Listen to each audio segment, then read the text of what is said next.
민수기 23장 19절로부터 20절 말씀을 하나님은 사람이 아니시니 거짓말을 하지 아니하시고 인생이 아니시니 후회가 없으시도다. 어찌 그 말씀하신 바를 행하지 않으시며 하신 말씀을 실행하지 않으시랴.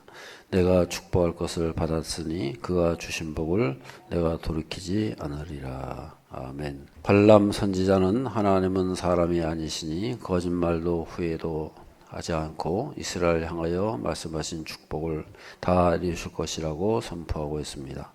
사무엘 선지자도 지존자는 사람이 아니시므로 거짓이나 변개함이 없이 사울을 향하여 말씀하신 심판을 다 이루실 것이라고 선포하고 있습니다.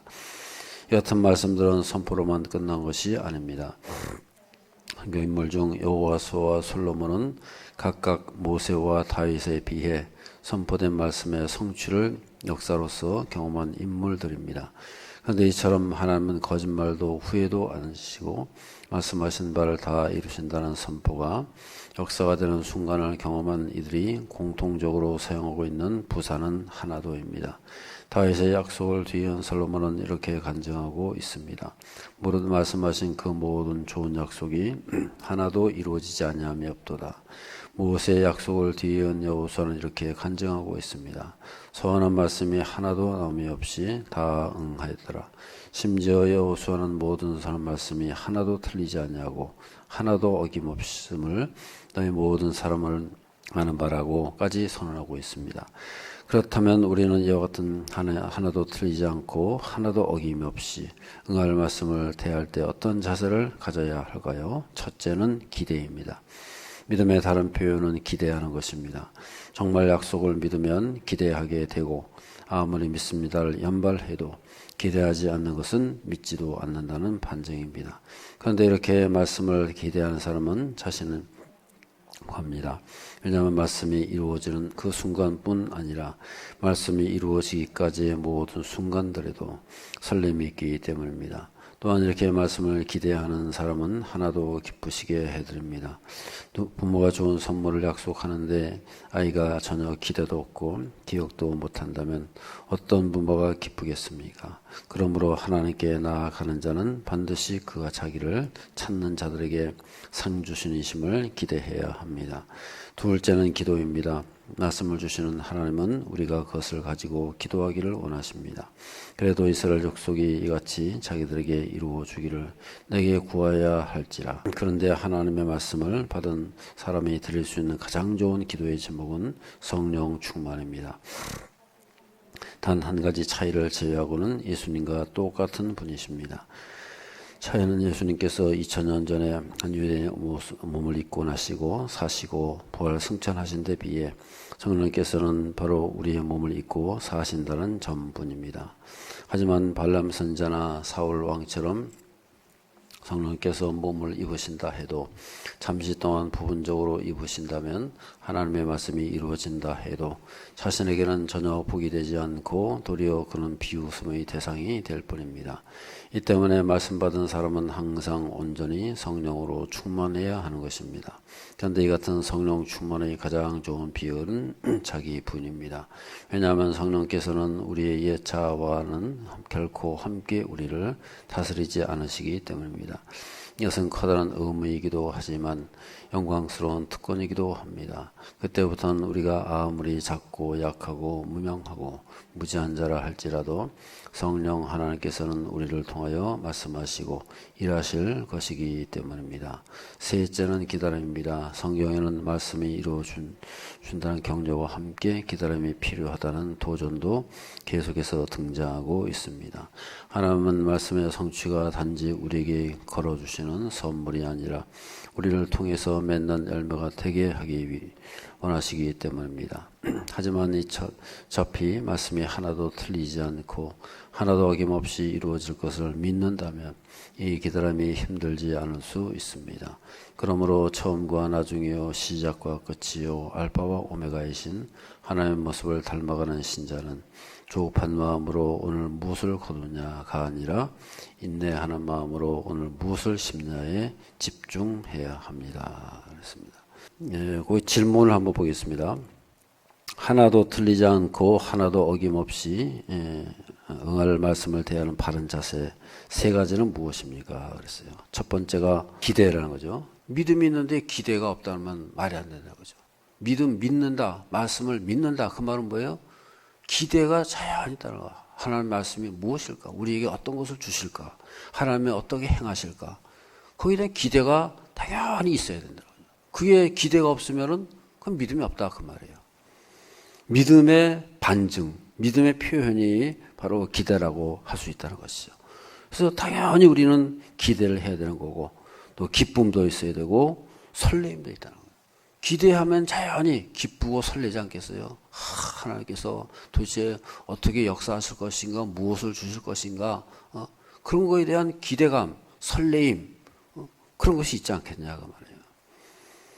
그래서 이 성령의 역사는요, 그런 우리에게 기쁨을 주신다. 믿음의 영, 믿음을 주시고 믿게 만드시고, 이 말씀과 성령은요 늘 같이 가는 거 있어요.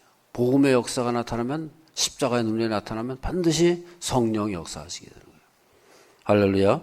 성령이 언제 역사하세요? 말씀이 나갈 때 역사하시고, 말씀이 들려질 때에 역사하고, 말씀을 깨달을 때 역사하는 거고. 그래서 말씀은 늘 우리로 하여금, 성령은 우리로 하여금 생각나게 하신다 그랬어요. 요한복음 14장 26절 한번 찾아보겠습니다. 보혜사 곧 아버지께서 내 이름으로 보내실 성령, 그가 너에게 모든 것을 가르치고 내가 너에게 말한 모든 것을 생각나게 하리라. 아멘. 예수님께서 보혜사가 오셔야 된다고 아니겠어요? 그분이 오셔야, 성령이 오셔야. 보혜사라는 건 뭐예요? 가정교사라는 게 있어요. 가정교사, 상담하는 상담사, 카운셀러. 여러 가지 뜻이 있다는 거예요. 그래서 보혜사가 오셔야 예수님을 알게 된다는 거예요. 그가 너에게 모든 것을 가르치고 내가 너에게 말한 모든 것을 생각나게 할 것이라. 그 성령님이 오셔야 복음이 완성된다. 그분이 오셔야 우리의 믿음 생활을 이룰 수 있고 믿음 생활을 잘 할 수 있도록. 그래서 우리는요, 성령이 없이는 아무것도 할 수 없다는 걸 알아야 돼요. 내가 뭘 할 수 있다? 뭐 우리가 좀 몇십 년 믿으면 되겠거니? 절대 그렇지 않다는 거예요. 절대 성령님은 믿음의 영이다. 믿음을 주시고 믿게 만드시는 분. 성령은 여러 가지 이름이 있지 않습니까? 어떤 때는 기쁨의 영, 믿음의 영, 여러 가지 이름이 있다는 거예요. 그 이름 뭐예요? 그만 역할이에요, 역할. 역할이 많다는 거예요. 생명의 영, 믿음의 영, 기쁨의 영. 순간순간마다 기쁨을 주신다는 거예요. 순간순간마다 설레게 만들고, 믿게 만들고. 성령께서 역사하셔야지만이 우리의 믿음 생활을 승리하고 끝까지 달려갈 수 있는 그런 삶이 될 줄로 믿습니다. 아멘.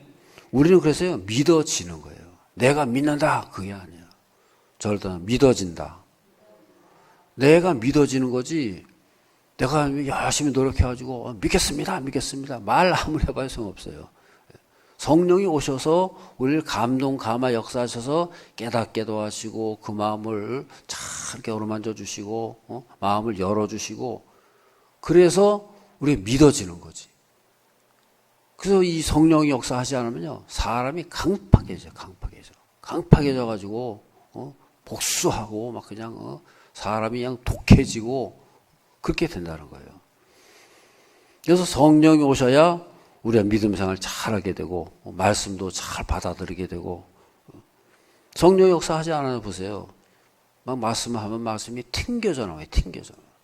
말씀을 다 강단을 받으면요, 말씀이 받아들이고 아멘으로 화답하고 받아들이는 게 아니라 그냥 튕겨져 나온다니까요. 그 우리가 순간순간마다 여러분 우리의 믿음을, 우리 마음을 어떻게 알아요? 우리 마음이 늘 잘 받아들입니까? 어떤 때는 그냥 막 신경질 날 때도 있고, 어떤 때는 막 그냥 화가 날 때도 있고, 막 속에서 상처받아가지고, 갑자기 이상하게 다른 생각이 들 수도 있고, 얼마나 그럴 수 있다는 거예요.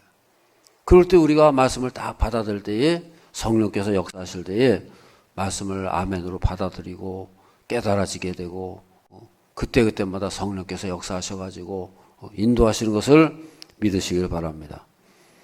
요한복음 16장 7절 말씀을 보시겠어요? 그러나 내가 너희에게 실상을 말하노니 내가 떠나가는 것이 너희에게 유익이라. 내가 떠나가지 않으면 보혜사가 너희에게로 오시지 아니할 것이요 가면 내가 그를 너희에게로 보내리니 그랬어요.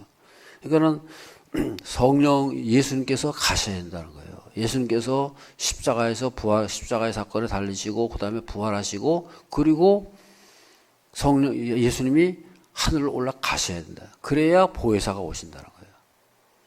그 예수님은 왜 가셔야 돼요? 예수님은 한 사람으로 오셨단 말이에요. 그 한 지역 유대인으로 오셨어요. 유대인. 아까 여기도 잠깐 나오잖아요. 유대인으로 오셔가지고 그 유대 땅에서만 이렇게 돌아다니시는 거지. 그러니까 예수님은 빨리 올라가셔야 그 다음에 성령이 오셔요. 성령은 어떤 놈이 온 세계를 다스린다. 성령께서 덮어주셔야 성령께서 오셔야지만이 온 세계가 이제는 거듭나게 되고 놀라운 역사가 나타나게 된다는 거죠. 그래서 성령이 오셔야 된다. 성령의 역사가 우리를 다 이끌어 가시고 그래서 사도 바울이 성령의 역사를 사도 바울이 여러분 선교를 많이 했지만은 사도 바울이 가니까 성령이 역사였어요. 성령이 가니까 사도 바울이 역사한 거예요. 성령이 먼저예요. 사도 바울이 먼저예요. 당연히 사도 바울이 먼저죠. 성령이 사도 바울이 내가 전도하겠다 그러고 가니까 성령이 역사하셨나요? 그게 아니에요. 성령께서는 이미 벌써부터 앞서 가셔가지고 사도 바울이 가기 전부터 벌써 안 믿는 사람들 그 마음 강팍한 사람들 그런 사람들 가운데 역사하셔가지고요 이미 다 토양을 만들어 놓고 옥토로 만들어 놓고 그리고는 성령이 오죠. 그리고 나서 사도 바울이 오는 거예요. 그러고 나서 주의 종들이 오는 거예요. 다 그렇게 역사하셨다는 거예요. 할렐루야. 그래서 성령께서는 앞서가시는 거예요. 저를 성령께서는 앞서가십니다. 앞서가시는 거예요. 물론 특별한 경우에는 중요한 사람들이 가야지만 되겠지만요. 성령께서는 늘 앞서가셔서 이미 다 만들어 놓으시는 거예요. 베드로도 그렇죠. 베드로도 고넬료 집에 갈 때에 성령께서 다 이미 고넬료를 그냥 마음을 다 열어놓고 마음을 잘 토양을 닦아놓고 시온의 대로 활짝 다 열어놓고 그 다음에 베드로 오는 거 아니겠어요. 베드로가 하여금 환상을 보게 하시고 다 보게 만드시고 베드로가 깨닫게 만드시고 그러고 나서는 고넬료 집에 오는 거 아닙니까. 그래가지고는 이 성령께서는요 이미 다 앞서가시고 만들어 놓으시는 거예요. 우리나라가 선교사들이 들어와서 선교를 했지 않습니까? 우리나라 같은 경우는요 특별한 게 뭐냐면요 선교사들이 들어오기 전에 벌써 우리나라는 성경책이 벌써 다 알고 있었어요. 성경책이 벌써 다 퍼져 있었어요. 물론 많이 퍼지지 않았지만요. 그게 바로 다 성령의 역사 아니겠어요. 저 만주에서 로스 목사라는 분이 그 만주에서 이미 성경을 다 번역해가지고 한글로 만들어가지고 이름이 이제 이수정 만나버렸어요. 이수정이란 분하고 통해가지고 그래 다 해가지고 그래가지고는 이 성경 우리나라로 성경 번역된 성경을요 이미 선교사들 들어오기 전에 벌써 있었어요. 그래가지고 그 성경이 이미 다 퍼져 있는 상태에서 그 다음에 토마스 선교사가 들어오고 아펜셀러 선교사로 그래가지고 이미 다 된 거 아니겠어요. 그러니까 성령께서는 이미 선교사들 이전에 벌써 역사하셔가지고 그곳에 놀라운 하나님의 나라가 이루어진 것을 믿으시기를 바랍니다. 아멘. 그래서 성령께서는 이미 역사하고 선교의 영이에요. 선교의 영. 말씀의 영이고 선교의 영이고 그래서 우리로 하여금 믿게 만드신 거예요. 그래서 우리는요 내가 믿는 게 아니에요. 믿어지는 거예요. 할렐루야. 우리는 믿어지는 것이다. 우리는요 할 일이 없어요. 늘 성령께 맡기고 성령께서 역사하시도록 더 우리 마음을 비우고 여기 보면 그런 말이 나오잖아요. 우리를 비우는 거, 자기를 부인하는 거, 그게 제일 잘 믿는 거예요. 자기 고집 버리고 성령의 인도하심을 받는 거. 거기 중간에 나오잖아요. 이 다음 이제 질문에 나오는데요. 그거 이제 그렇게 보시고. 그래서 하여튼 우리는 성령께서 믿게 만드신다 하는 것을 알 수 있고요. 그 다음에 두 번째 질문은 뭡니까? 두 번째가 기다림이죠. 세 가지 자세 중에 두 번째가 둘째는 기도라 그랬어요. 둘째는 기도. 그래서 말씀을 주신 하나님께서 하나님은 우리가 그것을 가지고 기도하기를 원하신다 이렇게 말하고 있어요. 그래서 이 성령께서는 우리를 기도하게 만드시다는 거예요. 여기 보면은 거기 한 가지 주의할 게 뭐냐면요. 거기 맨 그 밑에 단락 이 왼쪽 페이지에 맨 밑에 단락에 보시면은 그게 나와요. 성령님은 단 한 가지 차이를 제외하고는 예수님과 똑같은 분이십니다. 그 차이는 예수님께서는 2000년 전에 한 유대인의 몸을 입고 나시고 사시고 부활성천하신 데 비해 성령님께서는 비록 우리의 몸을 입고 사신다는 것 전뿐입니다. 그렇게 이제 말하고 있어요. 그러니까 이것이 이제 물론 이것이 말하는 의미는 예수님은 성육신 하셨잖아요. 그죠? 예수님은 성육신 하셨어요. 하나님의 아들이신데 이 땅에 사람의 몸, 우리하고 똑같은 몸을 입고 오신 거예요. 그러니까 하나님의 아들이면서 동시에 사람이라고 말해요. 예수님만 그럴 수 있는 거예요. 다른 사람은 아무도 못해요. 우리는 사람일 뿐이에요. 그 이 세상에 누구도 동시에 하나님이면서 동시에 사람인 거는 예수님밖에 없는 거예요. 할렐루야. 그래서 성육신 하신 거예요. 하나님의 아들이신데 이 땅에 우리 사람 똑같은 몸을 입고 오셨다고 말해요. 예수님은 몸을 가졌어요. 지금도 예수님은 몸을 가지신 분이에요. 하나님이면서 동시에 몸을 가지셨단 말이에요. 예수님이 몸을 가졌을까요? 안 가졌을까요? 몸을 가졌죠. 성육신 하신 분인데 성육신 하셔가지고 죽으셨어요. 죽으셔서 다시 부활하셨어요. 그 부활하신 몸이 우리가 같은 몸일까요? 아닐까요? 그 몸이 그대로 부활하셨다고 말이에요. 할렐루야. 별로 안 믿어지는. 그러니까 예수님은 몸이 하나님이면서 동시에 우리 사람이고 몸과 영혼을 같이 우리 사람도 똑같이 가지셨다는 거예요. 근데 그 영혼이 육신이 어떤 육신이에요? 영원한 육신이에요. 시공을 초월한 육신이라고 말해요. 그러니까 신성을 가지셨단 말이에요. 그러니까 우리가 도저히 이해가 안 되죠. 예수님은 그런 몸을 가지신 분이에요. 우리 눈으로 보이는 분이에요. 이 제자들이 부활하시고 나서 예수님이 부활을 다 보셨잖아요. 다 만지고 봤고 다 이렇게 창자국 칼 다 만졌잖아요. 그러니까는 예수님 몸을 가지시는 분이에요. 근데 성령님은 어때요? 성령이 몸이 있어요, 없어요? 눈에 안 보이죠. 성령이 눈에 안 보여요. 성령은 영일 뿐이에요, 영. 그게 다른 거예요. 근데 여기 보면은 그렇게 잘못 말하면 이거 이단돼 버리죠. 큰일 나요. 한 가지 차이를 제외하고는 예수님과 똑같은 분이다. 그러면 안 돼요. 그래서 우리는 예수님은 성육신 하신 분이고 예수님으로서의 고유한 그런 분이 신성을 가지신 분이고 성령도 하는 고유한 분이에요. 근데 성령님은 어떻게 하신 거예요? 영이신데 우리 가운데 오신 거예요. 할렐루야. 영이신데 우리 가운데 오셔서 우리를 이끌어 가시고 우리로 하여금 잘 믿게 만드시는 그런 존재인 거지 예수님은 같은 분이 아니에요. 예수님은 영이시면서 영원한 몸을 가지셨다. 신령한 몸을 가지셨단 말이에요. 그것을 우리가 자꾸 달리 이렇게 말하면 안 되는 거고요. 그래서 그걸 좀 조심해야 된다. 물론 여기서 말하는 그 의미는 이제 성육신했다. 예수님도 성육신했고 성령님도 오셔서 우리 몸속에 오셔가지고 우리를 마치 성육신. 그러니까는 예수님은 성육신하셨다. 성령님은 어떻게 하셨어요?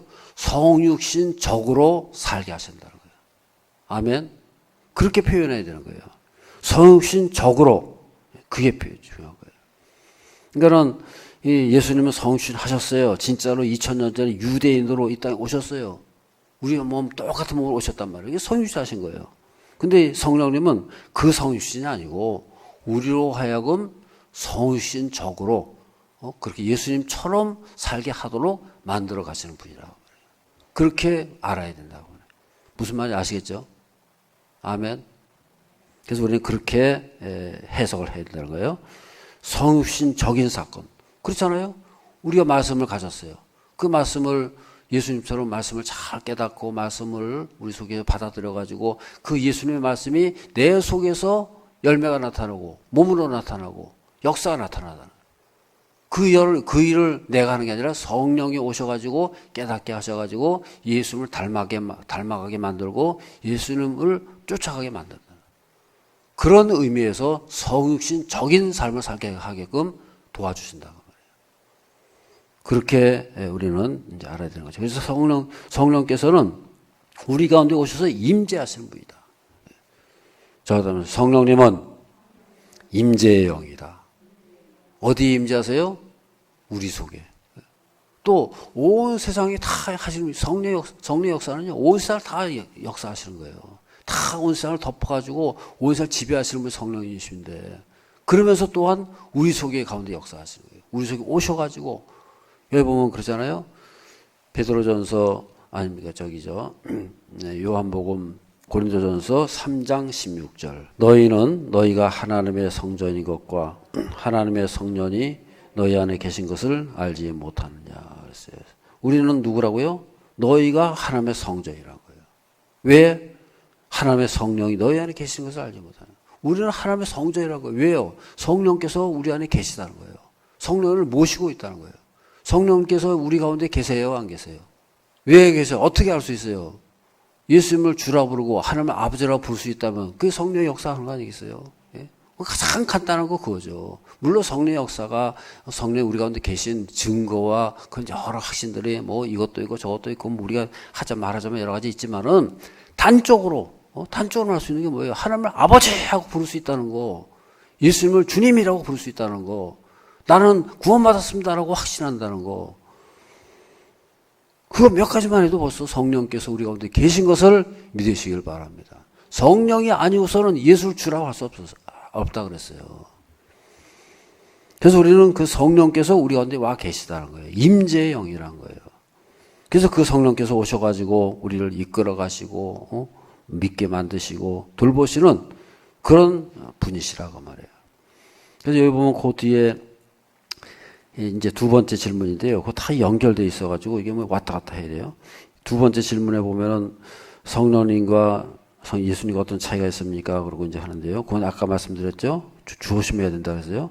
성령 충만은 무엇이고 성령 충만의 제일 좋은 비결은 무엇입니까? 그게 어디 나와요? 거기 오른쪽 페이지에 보면은 좀 윗부분에 나오잖아요. 넷째 줄에 성령 충만의 가장 좋은 비결은 뭐예요? 자기 부인. 자기를 부인하는 거예요. 자기 고집 안 피우고 자기 고집 버리고 자기 자존심 버리고 자기 모든 걸 다 버리고 자기 다 부인하고 자기를 비우는 거예요.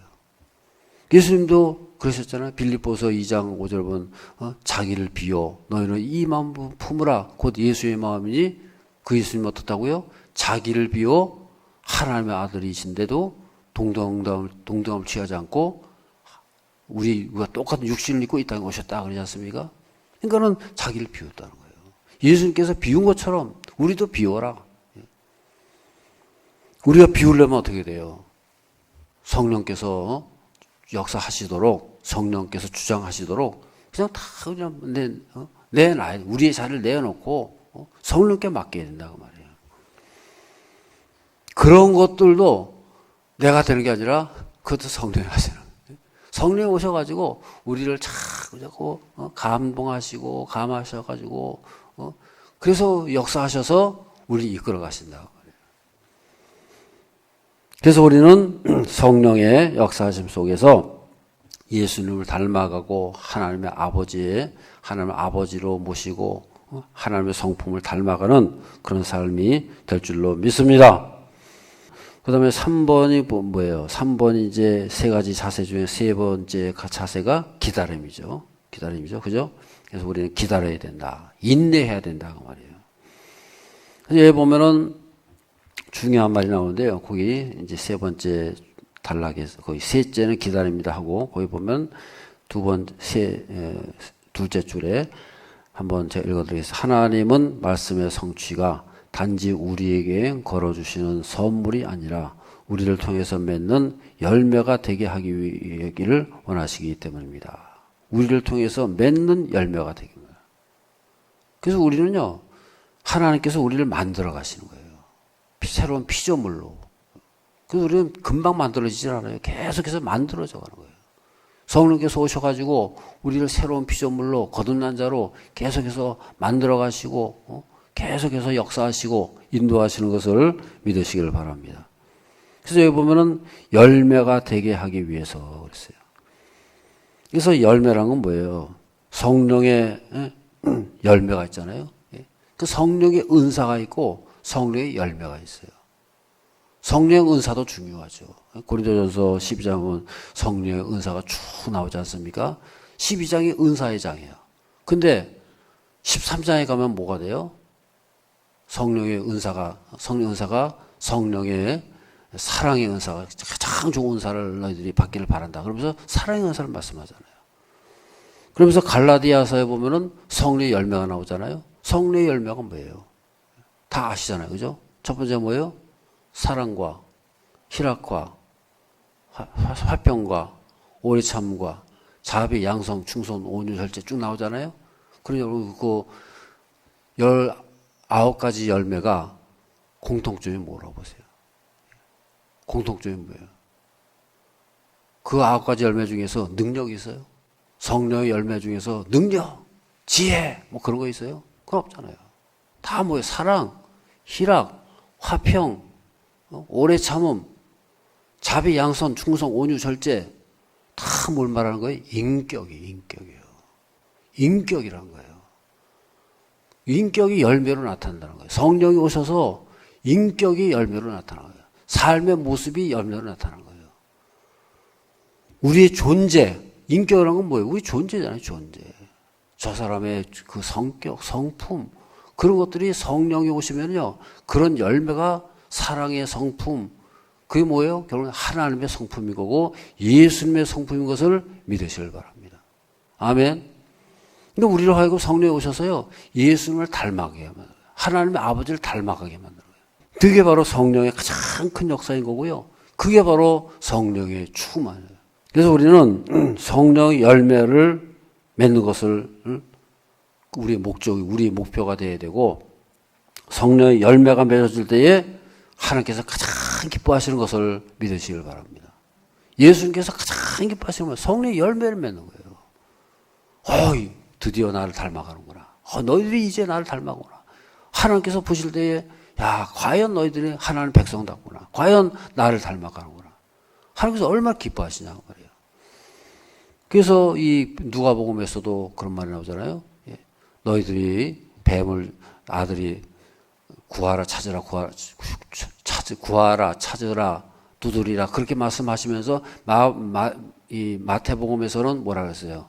아버지가 아버지 달라고 하면 아들이 좋은 것을 주자 하거든 하물며 하늘 아버지께서 주셨냐. 그러면서 그런데 누가복음에서 뭐라 그랬어요?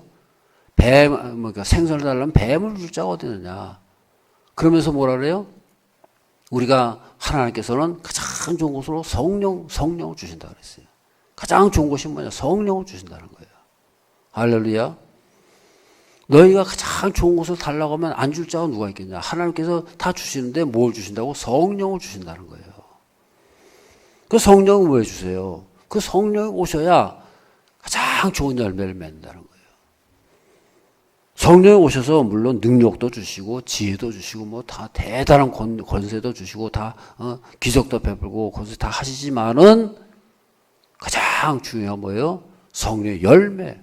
그럼 어떤 열매예요? 예수님을 닮아가는 성품의 열매, 존재의 열매, 하나님의 아버지를 닮아가는 아버지 성품을 닮아가는 그런 열매란 말이에요. 그런 것을 맺어갈 때에 하나님께서 가장 기뻐하시고 돌보시는 저와 여러분의 삶이 될 줄로 믿습니다. 아멘. 그래서 우리는요, 성령이 내 안에 계신다. 그 말은 무슨 말이에요? 성령이 내 안에 계시잖아요. 그 말은 성령과 늘 접촉한다는 얘기 아니에요. 성령이 내 속에 계신 거예요, 지금.